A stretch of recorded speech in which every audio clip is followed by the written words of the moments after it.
In the same way that we wonder who we are as people, we must also prescribe a meaning to our own existence. Oftentimes, being present or just being alive isn't enough to satisfy the common man in order to keep moving. Something must constantly be dangling in front of our eyes in order for us to keep on moving forward, or to rest assured that we as people exist. What we are longing for is a meaning, a something that is there, yet not for a life that has a ending. Not to say that it doesn't have meaning, something that is there for life, but not always promised. Just recently in class in English, we were talking about the soul and how it comes about forming, and Plato was saying that we all chose to be here, and we're all little sparks of divinity choosing to become a soul. And Emily Dickinson, the poet, was saying that as a soul, we are constantly put under these tasks, and we grow from our experiences in order to become a soul.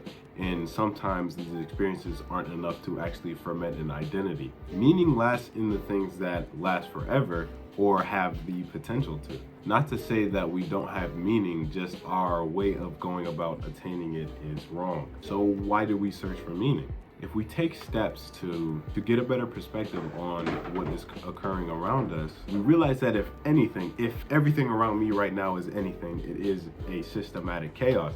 It is something that is happening out of pure randomness, yet has a kind of a pattern. It is neither here nor there. Things occur for no apparent reason, yet offer up opportunities for us to learn about who we are.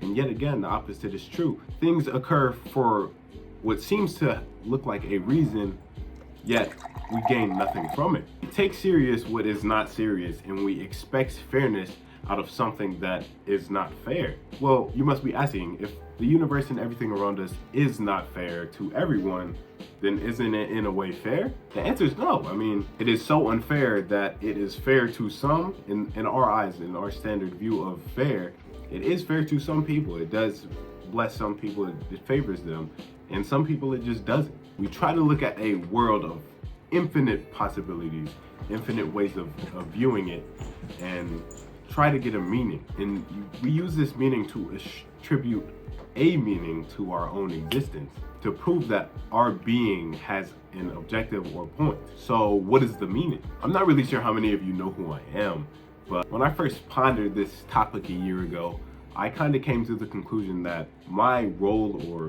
meaning in this place we call life was to be sort of like a supporting role, or someone who is wise enough to help others. Because oftentimes I feel like I give out a lot more advice and stuff than I take in. And I've also been blessed with a mind conscious enough to ponder these big topics and come out with some sort of conclusion. But now, after delving back into this topic again, I'm coming to realize that I have sort of a different meaning for what my life is. I realize that the idea that my life only has a meaning when someone else is benefiting from my existence is kind of selfless.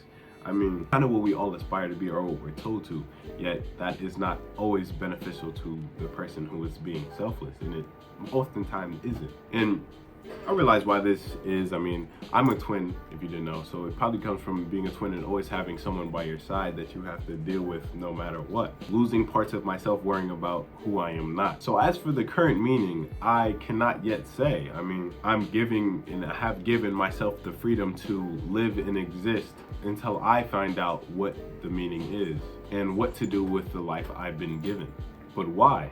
Because I feel like society forces us to choose some sort of path in order to be successful or to feel like we have success or happiness in our lives. So that is to say, we are unaware of who we are and who we will end up being in the future. We don't know. So how are you going to make a decision to choose a path in your life when you could have had an infinite amount of possibilities and potentials that you did not choose? We don't yet know what life has to offer. Famous philosopher Marcus Aurelius once said, "The object of life is not to be on the side of the majority, but to escape finding oneself in the ranks of the insane." And what I took from that is to take your own meaning and definition from life and continue moving forward regardless of any type of external expectation that someone or something has placed on you. Overall, the meaning of life, as I see it, is to find your own meaning for it. Whether that be nothing, you can decide that it has no meaning. And that itself is a meaning, it's nothing. And what we come to realize is that what we do and everything around us really has no meaning. It's us that attribute the meaning to it. And I feel like it is somewhat necessary to attribute meaning to some things in order to figure out who we are. We must have enough reactions to our external circumstances in order to realize why it is we react certain ways to certain things and develop our own identity and our own idea of self. In other words, we have to find our own point of finding a point.